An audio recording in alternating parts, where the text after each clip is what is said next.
Hi, I'm Tony Todd, and welcome to Throwing Heat. I'm here with my co-hosts Dan Ratner and Ross the Boss. This show is all about baseball, and more baseball. Don't forget to hit that subscribe button, ring the bell for notifications, and click that like button. Today's guest is six-time All-Star, four-time Gold Glove winner, and a member of the Cleveland Indians Hall of Fame. My buddy, Mr. Kenny Lofton, is in the house. What's up, Kenny? What's up, brother? How you doing, man? Just kicking back, being black, bro. Life's good. Okay. Yeah, I'm not light skinned, but you dark skinned. But go ahead. No, that's all right. Yeah. So, Kenny, majority of fans know that you are in the Cleveland Indians Hall of Fame, but most people would not know that you actually went to University of Arizona on a basketball scholarship. How did that happen? Well, again, I played basketball and baseball in high school, and where I grew up, me getting a scholarship was the only way I can go off to school. And baseball wasn't doing no full scholarships. Basketball was. So I had the opportunity to go to school at the University of Arizona on a full basketball scholarship. So I took that because baseball was only going partial. If I was going partial, I was going to be a poor man broke in college. So I had to get the full scholarship basketball. Now, did the baseball coach know that you played baseball, or he just heard about your speed? He's like, Kenny, come out for the team. How did that happen? I was there after my junior year playing basketball. I felt like I wanted to go out and work out with the baseball team because I was missing baseball. And I said, let me just go work out. I went out and worked out, and some scouts was there, and they say, dang, this brother can run. Mm-hmm. Well, let's see what else he can do. And that's kind of how it started. And the guy, Clark Christ, was my scout who signed me. He said he saw talent, and that's all she wrote.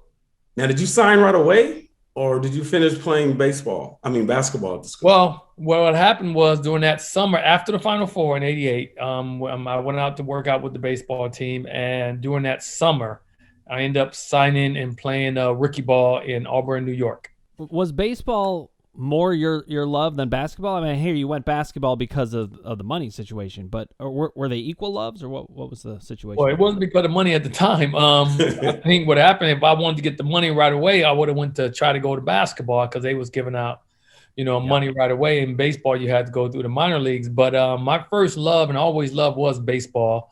But growing up in Indiana, Hoosier basketball, I got caught up in the hype of all the excitement going on in basketball. And I was a decent basketball player. So, and the opportunity for me to keep that hype going, I went on ahead and, again, had the opportunity to get a scholarship where, I got a full scholarship. And that's what really pushed me to basketball at that time, was I couldn't afford to go to college on a baseball scholarship. I had to be basketball.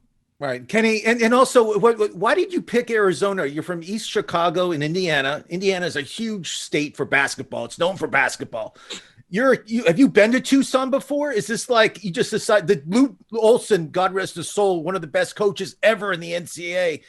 Did he come to your house and he just convinced your family, hey, I want you to play for me? How'd that work? Well, no, what happened was I ended up who came to the house was, Lute saw me play in the Final Four in Indiana. Okay. Came to the game. He saw me play. But Kenny Burmeister was one of the assistant coaches, came to my house, and we talked about it. And it was either going to be Purdue. I brought it down to Purdue, Louisville, and Arizona. And once I took my recruiting visit, coming from Indiana, and it was like 20 degrees when I left, and I got to Arizona. It was 85. So it was almost like a no-brainer. I had my big jacket on. When I got off the plane, they took my jacket from me, and they said, you won't be needing this. And they gave it back to me when I ended up going back. But after that, I'm like, man, this is something where I grew up in the hood, and going to Arizona was nice, sunny. Everything was nice, no trees, no trash all over the place, no gunshots. So I was fine. I'm like, well, this is a nice place to be. Now, being so fast, did the football coach try to get you to come out for the team? Or actually, again, rest his soul, Dick Tomey was at Arizona. He wanted me to be a defensive back. He tried hard and long to get me to come out to be a defensive back on the football team, but I have a story. When I was in high school, I was the quarterback. I was the quote unquote Mike Vick at the time. And my freshman year, I was on the practice, we was practicing and doing something. And I got blindsided one time, and it was a wrap. Stick a fork in you. That's Yeah, it. I I'm took done. a fork and I left the field and didn't go back. Well, you chose the right sport for longevity, and you definitely really showed it. So you had such a great storied career in so many ways, but when you first came up, you were drafted by the Astros, right? Yes, the Houston Astros. And so I'm a Cleveland fan. I remember hearing about the trade, and it was Ed Taubensee and Willie Blair. I don't know who Willie Blair is. I know who Ed Taubensee is, and there's a reason for that. But at the time, we were like, "Oh my God," because we knew you were the kind of player that. And also, we had watched Major League. We saw Willie Mays Hayes, and we were like, "We need a real Willie Mays Hayes," which you turned out to be. But you could also hit. Well, So- yeah, he could hit. When that trade happened, what was that like for you?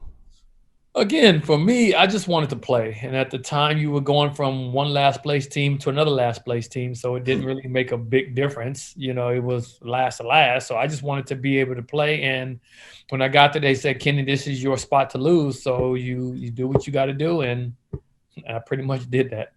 Now, going back to Arizona, now who was on that basketball team with you? What Well, we went to famous Final guys Four went in on to do 88. well? We went to Final Four in 88, and it was Steve Kerr, Sean Elliott, Tom Tolbert, Jeb Bushler, Sean Rooks, Anthony Cook. You know, we were all on that team. You know, Harvey Mason. We were all on that team, and pretty much those first 6 guys I said, they all went to play in the NBA, and I played Major League Baseball. And then Harvey Mason still is the famous music producer. So yeah, Wow. we had a squad that had some talent.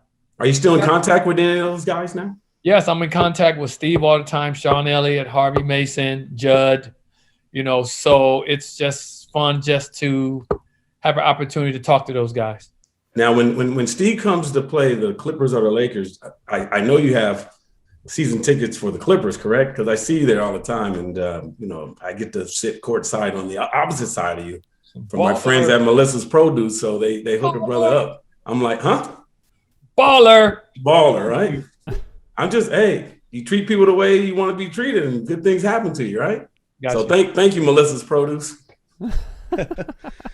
Kenny, you played on 11 teams. Unbelievable. I mean, 6 of them went to the playoffs. And I mean, you're like a good luck charm. I want to play a little game with you. Hope you're up for it. I want to see if you can name all teams that you played for in the order that you played for them. If you have that kind of memory, here we go. I don't know if you can do it. This is going to be tough for you, Kenny. I have the answers right here. So I did not memorize it. I have to look at the card, but why don't you start? I know you were drafted by Houston in the 17th round. We'll start with that one. So it was Houston. It's pretty easy. Houston, and then I got traded to Cleveland. Okay. You counting them? I got it. I got 2. I got I'll traded keep to track. Cleveland, and then I was in Cleveland for so many years, and I got traded to Atlanta. Went That's back to 3. Cleveland. Okay, so that's 3, right? And Okay, keep going. And then 02, I end up leaving and going to the White Sox. You went to the Giants. You went back to Cleveland, and then you went back to the Giants. Then you went to the White Sox. What? Yeah, you heard me. Ross the Boss You're knows going to all argue this with stuff. Kenny Lofton about where he went? Kenny Lofton does not remember the San Francisco gig. I He doesn't left. remember. Listen to what I'm saying. I was with the White Sox. Okay. I had to tell you how you know you're wrong. It was a situation where I had a fan clause in my contract with the White Sox because I'm from the Chicago area. Okay, right. I remember. Giants came and wanted to trade for me, but I had that clause in my contract. There we Got go. it. So I had to Got take it. the clause Okay. away before for Kenny- me to go to the Giants, Mr. Man. Yeah, listen. Don't. It's Ross the Boss to you, Kenny. Ross Oh, argues no, with it ain't everybody. Ross the Boss. You messed up, so you not. I did mess up. I apologize, Man. Mr. Lofton. Keep going. You're doing great. Jesus. Okay, well, so after that, I end up leaving the Giants and going to Pittsburgh. How was it? Pittsburgh? Wow. Keep going. Well, from Pittsburgh, I end up getting traded to the Cubs. Back in Chicago. Back in Chicago, but with the Cubs. Okay. Then after the Cubs, I end up going to the Yankees. Yankees for a couple of years, and then I left there and went to Philly. From Philly, After Philly, I ended up going to the Dodgers. Which I saw you play many times in Dodger Stadium. Okay, so Thank you for those memories. Okay, and then went from the Dodgers, I ended up going to Texas. And then from Texas, I ended up being back in Cleveland. So, Mr. Ross, almost the boss. You said you had it on paper. It was right in front of you, and you I had it right there, Kenny. You're right. And it's So Ross, the the crazy thing is when you're 39 years old and you hit 12 triples, you hit 335. I mean, how did you figure out you wanted to retire? I mean, you had unbelievable stats at that age, which is it's like Tom Brady stuff you're doing. And why did you decide to retire so quickly? Well, again, I didn't want to retire, but the game at that time, I believe there was a lot of collusion going on at the time. They were trying to get the older players out of the game, and they were trying to get the mid-level players to almost. So the older guys, we started to be considered mid-level players, and they wanted to pay us little to nothing. So I ended up at a time Tampa Bay was trying to sign me, but they wanted me to go to spring training on a minor league contract. I'm like, I just hit almost 300 the year before, did great with the Cleveland. We were in the playoffs, should have got to the World Series, but then you want to tell me you want to put me on a minor league contract to see if I can make the team? I said, no, that don't fly with me. Yeah, I never understood it because you were playing at such a high level. And of course, I'm an Indians fan, so I'm watching in 2007. The Joel Skinner hold-up game. We were like, how do you not send Kenny? We were so familiar with you and your speed that we were like, you send Kenny in that situation every time. How do you hold him? So we just were going crazy about that. Yeah, but I was crazy too. I was at a lot. I was joking with the guys before. I think I was at like 2% of your games in history because I went to a lot of Indians games. Okay. So we have a clip of one of your best catches. You are a 4-time Gold Glover. And when the Indians traded you to Atlanta, which was an atrocity as far as I was concerned, I don't know what happened, but you didn't win a Gold Glove that year. Atlanta broke your streak somehow. It was just because you weren't with the Indians, I think. But we have some footage of you making one of the greatest catches of all time. Yeah, all time. This is by far baseball's history, one of the greatest catches of all time. All right, so we're gonna pull this up, Kenny, so we can watch. So B.J. Surhoff is the hitter. 3-0 count. Fastball down the middle. Kenny climbs the wall, catches the ball. Unbelievable catch. I mean, you plant your foot in the middle of the wall. You remember this catch? Yeah, I remember. You think about it. People always say I planted my foot, but if you watch my foot, the pad actually slipped. Yeah. So I didn't have the brace that I wanted to be able to really extend myself. So I just tell people when they see it, watch my foot. Don't actually give me a chance to really push up. I saw that. So my height when I went up there was all my basketball skills. Of course. It was all basketball. And what did BJ say to you when you saw him? Like you saw him like maybe after the game or maybe a few days later. What did he say to you? Oh, he didn't say anything. He just choked me around my neck. He choked me around my neck, and that's what he did. So you look like you could have dunked on like a 12-foot hoop. I mean, yeah, right there. I think I could right there. So high up in there. It was pretty high. I mean, people understanding going there in Cleveland and you see that wall. Oof. People go up next to it and say, "Wow." Yeah. But Kenny, if you look at the end of that clip, you gave the crowd a look like, yeah, I'm the shit. That's what I do. I know. But the thing about it is, I try to tell people, even though if social media was back in the day like it is now, I had so many catches like that that it wasn't captured. Yes. On video like it should have been. Mm-hmm. And they don't play it back as much. I mean, I did one in Yankee Stadium. I did a few in Baltimore. I did in Seattle. So I can almost name them. Cincinnati. I can name places where I robbed people. Right. And also one person always know I robbed him was Kansas City. Oh man. Brett, yes. George Brett. So when he had his Hall of Fame speech, he was in Kansas City, and we were playing against Kansas City. So he was talking about, he said how many all his home runs and whatever. He said if I would have gotten to 500 a lot sooner, if it weren't for that guy in the other dugout, Kenny Lofton. So I think I robbed about 3 or 4 hit home runs, and it was it was kind of sad. It was like a magnet to him hitting. I said, don't hit the ball to my side. Now, my co-hosts, they may not know this, but, obviously Kenny is a super, super athlete, but you should watch him play golf, man. He's an incredible golfer. Are you a scratch golfer, Kenny? No, I'm not scratched. Somehow as I gotten older, I've gotten worse. But my golf, I'm like a 4. I'm like a 4 handicap, but I just can't get it that lower. And it's all about putting. It's all about playing every day. I lived on a golf course in college, and I played all the time. And one of my roommates was on the college golf team, and I got to actually play really well. But after you stop playing, you become bad. Did we just find out you were homeless, Ross? You lived on a golf course? Kenny, I heard a great story. I wanted you to tell it in our show. You were in spring training facing one of my favorite pitchers of all time, Jose Rijo. Oh. And it was spring training, and Jose Rijo decided to do what? He said at the time, he just basically said, I'm going to tell you every pitch that I'm about to throw. And he just sat there with the ball.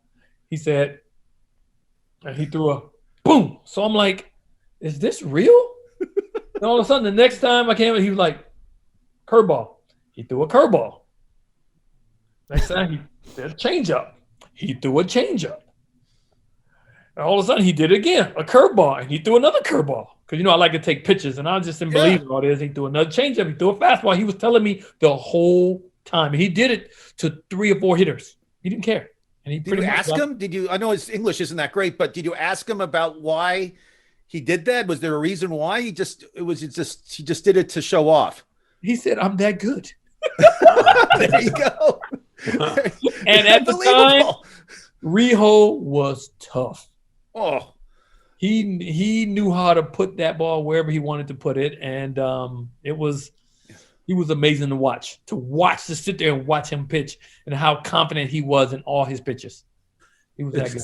So, Kenny, to get today's game, it's changed so much. Are there any guys out there that reminds you of yourself? Honestly, no.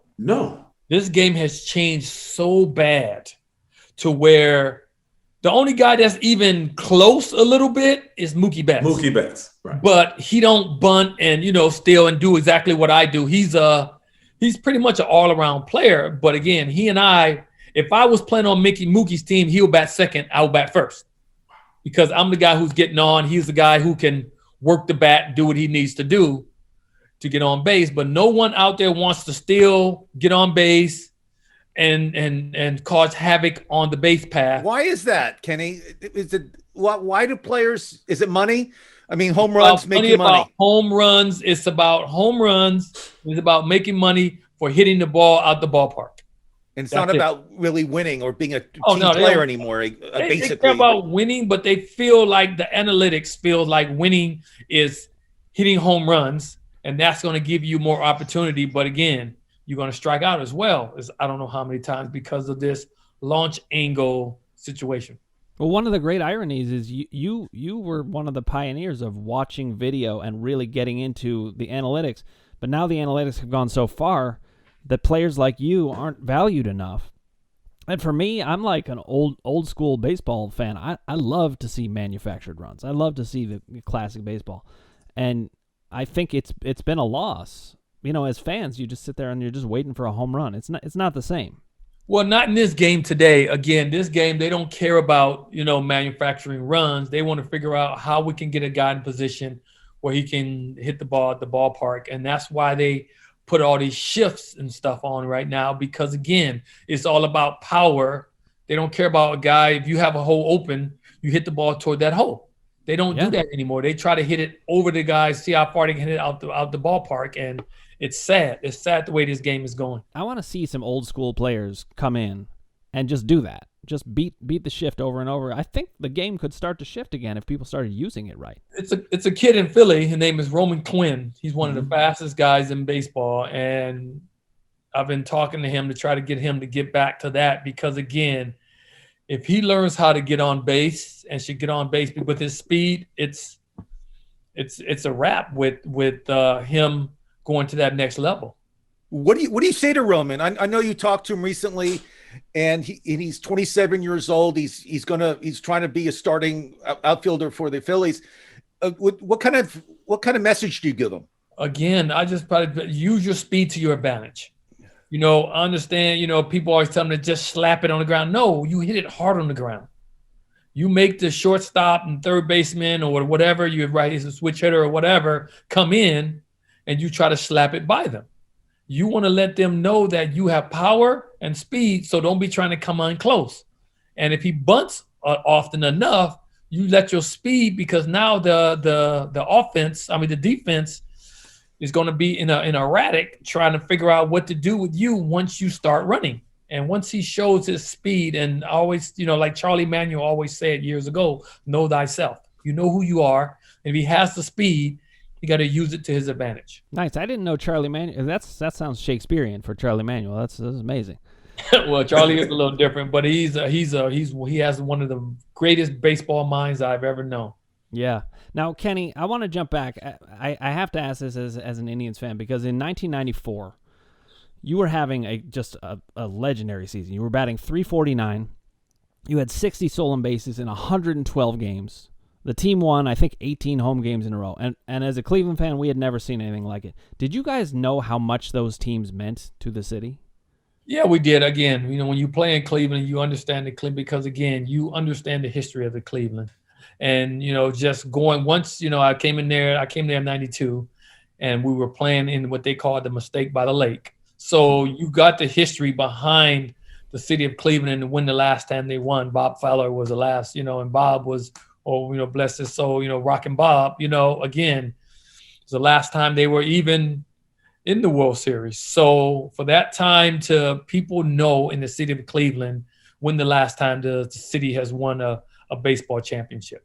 Right. We didn't even know we could win at that point. It had been so long, but you guys were so exciting, and then the strike hit. What was that like for you to have that season just taken away? And then I know you came back in 95 better than ever. So, but again, we knew, 1 year is not going to, we just felt with the strike year, it was something that was needed because of the way the baseball was going. But again, as a team, we felt like, if we have these core players, we're going to feel like these core players is going to be there for the next few years. So 1 year is not going to make a difference. With 94, we knew we have 95, 96, 97, whatever years to come behind that, knowing once we've proven ourselves as players, it's going to be years to come.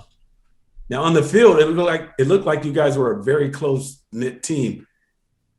Were you guys the same way off the field as well? Well, again, we just had fun. We just enjoyed it. I think our biggest madness that was going on with us was the clubhouse. Mm-hmm. The clubhouse was like, I don't even know, house party. Yeah, fighting over what music's going to be played, probably. All kind of, well, no, not that as much, mm-hmm. But guys felt like they were at home.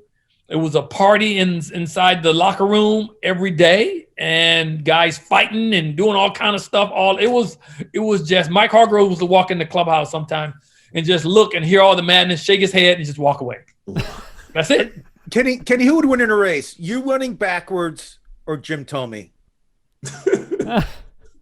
Wow. At the time, in my prime, I was pretty fast going backwards. So, oh yeah, I know. At that time, probably me. I think okay, so. good. I just want to make sure. I mean, those Cleveland teams were legendary. I heard this really funny story. I don't know if you remember it. Omar Vizquel had a show called Amigo Vizquel or Amigo. No, Omar. What happened? Well, I'll give you, because you Mr. Almost Boss Ross. Thank you, sir. What happened was it was the show started off. It was called Kenny's Kids, right? And then I got traded to Atlanta, and Omar took it over and said Omar's Amigos. So correct. Okay. Tell your story. That's so back in the day. And then there was this kid that was on that you were being interviewed, and the kid couldn't really get the name out, and he was trying to compare you to an animal like a cheetah or a lion or a tiger, and then Omar mentioned the word elephant, and he compared it to Jim Thome, which I thought was pretty funny. I don't know if you remember that. It was a pretty funny scene. And it was pretty fun. It was just pretty funny saying how slow Jimmy was, and the kid was talking about the kid. And again, Omar is so spontaneous and spontaneously funny, and sometimes when his accent comes out, it gets even more funnier. And at the time, the kids were kind of trying to understand his accent and how he was saying the words, and it was. So I still remember that. And what's your take? It's kind of a serious question. I'll ask you, and you don't have to answer it if you don't want. What's your take on the name of changing the Indians' name? I mean, what's your take on that? Do you think it should be changed? Do you think it shouldn't? I mean, I have my opinion, but I'd like to hear yours. For me, honestly, I don't think it should be changed. I don't think it's derogatory. I agree. Because again, if you're gonna change the word Indians, I feel you should change Cowboys. Back in the day, Cowboys and Indians. Okay, there was just a rivalry back at the time. It had nothing to do with. It was just, well, I'm not exactly sure, but the word Cowboys and Indians, it was just a battle back and forth of how they was using the word Cowboys and Indians. So if you're going to use the word Indians and you have to feel like that's a word you should take away the word Cowboys. I agree with you 1,000%. I say this all the time. I don't think it's. I mean, I have friends that are Native Americans, and they say the same thing you do. It's more of like honoring their past, and it's not like the word Redskin. It's a little different. It's the word Indians. I mean, that's what they're called. Exactly. I mean, I feel the same way. It's what they're called. So basically, you're gonna say, "Oh, you see back in the day or whatever. You say, oh, there's an Indian." Okay, is anything wrong with that word? By saying there's the Indian over there, there's nothing derogatory about saying the word Indian. There's an Indian. Okay, there's a cowboy. There is a guy dressed up in the cowboy outfit. There's a guy who's an Indian. What is wrong with the word? There is nothing bad about saying there's an Indian over there, because that is true. It is a word. You look in the dictionary, there's an Indian. It's not like people using the N word or whatever. Right. That's different. Right. Okay, I can understand that. There's also the history of the name. You know, if we change the name, we're going to change the name, obviously, but when we have this new team, let's say we end up winning a World Series at some point, knock on wood. You know, I'm wondering, well, does that feel the same connection as all those Indians teams that I watched where, like, when you scored from second base in the ALCS and we went to the World Series in my lifetime and I couldn't believe that. Or even, this is a hilarious memory, but you remember the game where you guys won 15-14 against the Mariners? Oh, I'm yeah. sure you can't forget that. But, I mean, those teams, that's part of the history, and even the 30 years of losing, it's all part of the history, you know. But watching you guys win in those ways, and by the way, I do want to say this. You remember at the end of the game, you scored the tying run and the winning run of that 15-14 game? And you remember who picked you up? Oh, the guy I was traded for from. Exactly, Ed Taubensee. Yeah. So basically, the Astros, we didn't even trade Ed Taubensee. We just traded Blair for you guys, and they traded a win against the Mariners. That's all they got. But those games were legendary, and I love the connection of the team. So losing that name does hurt, and I'm glad to hear you're on board with it. But I wondered, did any of those playoff losses hurt particularly bad? I mean, I think the one in Atlanta, that hurt really bad because we felt like we had the best team. And I just felt like at the time, again, playing against the Braves team. And sad to say, when I went over and I got traded to Atlanta, I saw exactly what was going on with, I'll just say, the pitching staff and the umpires. You know, we went into, I remember, I will never forget this story when Barry Larkins came in. When I was playing in Atlanta, Cincinnati came in to Atlanta, and we were talking doing batting practice. And I said, you know who's throwing the mound today? I got Glavine, Matz, and Madison Smokes. You know, with the umpires, you guys ain't got a chance. So it basically already knew that going on. And I told him, you guys ain't got a chance because you got those guys throwing the balls off the plate, and the umpires are calling them, and nothing you can do. It was sad to just see that was going on in baseball at the time. It is. Kenny, Yep. Kenny, I know you're good friends with Jack Flaherty. Now, back in your day, if he had to pitch back then, how do you think you would have fared against him? Yeah, easy. I think people don't understand is that I don't look at a pitcher, what he does is the best. Mm-hmm. I look at my own ability. Right. I know I'm going to tell you got to throw the ball over the plate. Because if you don't throw the ball over the plate, you're going to walk me. You know what happens when I'm on first base. That's a trip. So, and I always tell pitchers, if you don't throw me strikes, it's going to be tough for you. And I'm not going to try to do too much with the ball. I'm just going to try to place it, get on base, and see what happens. So basically, I just tell him, you better throw strikes. Mm-hmm. So obviously, he's probably with his competitive edge, he's probably talks a little bit of smack to you, right? Oh yeah, he always trying to get me in the cage. I'm like, dude, I'm a little bit older than you right now. If you caught me in my prime, you won't have no chance, Jack. Right. Kenny, Tony tells me he's been to your place. It's immaculate. It's very clean. Do you take a lot of pride making sure your place looks immaculate? Is that something that you're known for? I heard you are. I just want to make sure. I want to hear it coming from you. I'm a clean kind of guy. I keep things in order. I'm not monk ADD, whatever monk. I remember that show. I love that show. But I just like things clean. I like things in order. I like to be, well, again, I just say, on this point, I grew up with my grandmother who was blind. So everything had to be in order. So I was taught to have everything in order because, again, she got very frustrated when I moved the sugar can or cookie can or whatever. I moved it and she'll come knowing that's where she placed it. So I wanted to make sure everything is always in order, knowing where everything was. You move something, you put it back. So were there, how my house was. So were there players that drove you crazy because they were so like out of order? They were so like not clean and not keeping stuff in order, like in their locker or at home. Was there anybody that comes to mind that was like the opposite of you, let's say? Well, again, I didn't worry about no one else. Exactly. I don't worry about anybody else. I only cared about myself. Whatever they did in their house, in their locker, that was theirs. But mine was pretty much in order. Got it. You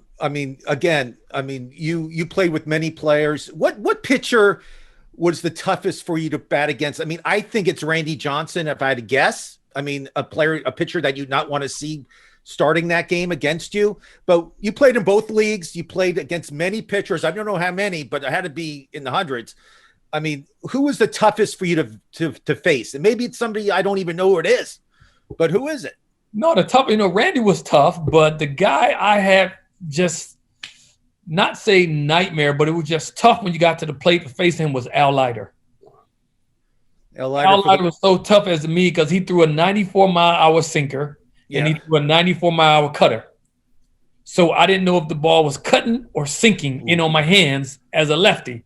So he was a guy that I was very confused at the plate facing, and which I did pretty good against him. But again, my competitive edge came out when I faced him, but I just knew, man, I'm going to be doing not so much for him. He was the only guy I felt like I had to almost guess against because I had to kind of lean over the plate for the cutter or lean back for the sinker.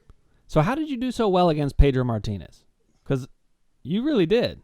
It was again, everything's a challenge for me. And I think that's what happened. And Pedro knew it. And I guess some people called me, and maybe it was Tony or something, called me and told me, hey, Pedro said this speech about you. And he said one of the toughest hitters that he was trying to face. And he said it was Kenny Lofton. And so I went up and looked at some video and I ended up finding that. But I don't know. It's just one of those things. I just wanted to battle because he was supposed to have been the best.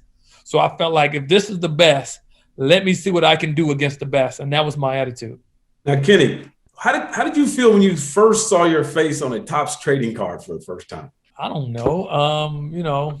It was pretty cool, I guess. I don't know. I mean, again, for me, I went to play college basketball at Arizona, and they had little cards of college basketball. So, I mean, seeing me on a card was not a big deal. But again, just the opportunity to see yourself on the Topps, what you had bubble gums when you were little, the opportunity, I think the biggest thing for me is to show my family. Right. And it was the biggest of them to say, you know what, here's a family member of ours on a Topps baseball card. Kenny, the baseball season is on its way. I'm excited. You're excited. Everyone's excited about baseball. I just sit on my couch and I watch as much baseball as I can. Who do you think's the team to beat this year? Who's going to be in the World Series this year? What's your prediction? My prediction with the teams going on, I think the Dodgers is going to be the team because if Trevor Bauer does what he's supposed to do on the mound, they're going to be unbeatable. I mean, it's just one of those things that they have a great pitching staff, and pitching is going to always win. So, and if, again, the key to the Dodgers is Trevor Bauer. San Diego doesn't make you nervous with their new pitching. They got some good pitchers there in San Diego. That doesn't make you nervous at all. They've been stacking their team during the offseason. I understand they've been stacking, but you got to face the Dodgers. I mean, You're right. Dodgers have already proven themselves that they can win it all. And once I feel at this point, Dodgers got this underneath their belt, and then they added a Trevor Bauer.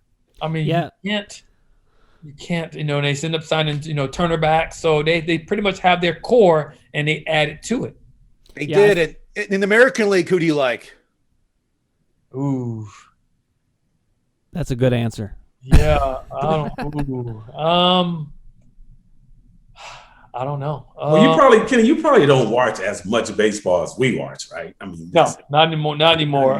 Again, I felt like the baseball has gotten away from people like myself. So I just enjoy to watch some players who were kind of depicted like me and wanted to, I can watch a player or something like that. But again, the only player that's close to what I'm doing is, again, Mookie Betts, and he's with the Dodgers. So the opportunity to really watch a team, it's kind of tough because they don't play the game the right way. Right.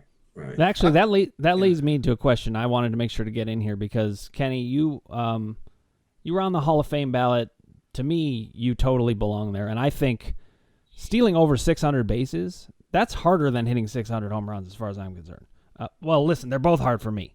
But you had a career that was really built around playing the game the right way and unselfish play. And, some might say that will end up costing you the Hall of Fame. But I think it was worth it because I watched you play. Again, it was worth it for me. I'm a team player. I mean, I could have been an individual and try to steal as many bases as I can and not take pitches. I think people didn't look at my game enough to see. If you look at how many pitches that I've taken in the game, it was probably pretty crazy because my thought plan was to get the pitcher tired before the fifth inning. The starting pitcher, I want to see if he can get off as many pitches as he can by the fifth inning.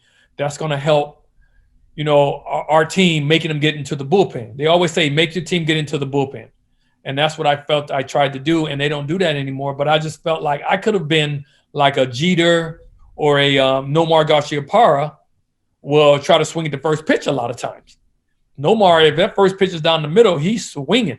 Or Devon White's first pitch swinging.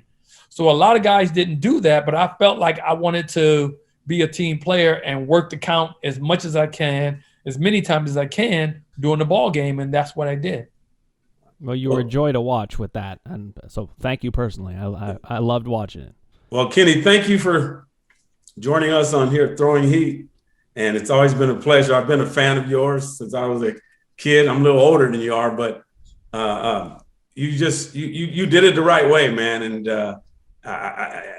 from me, Ross, Dan, I just want to say continued success, and you're one of the best to ever play this game. And I guess I'll see you at Baby Blues Barbecue in a few weeks or something, or unless I can get invited up back to the 5th floor and we can hang out. So just want to say thank you for joining us, brother. Okay, thank you for having me, and thank you guys for asking me some tough questions. I like it. I don't mind.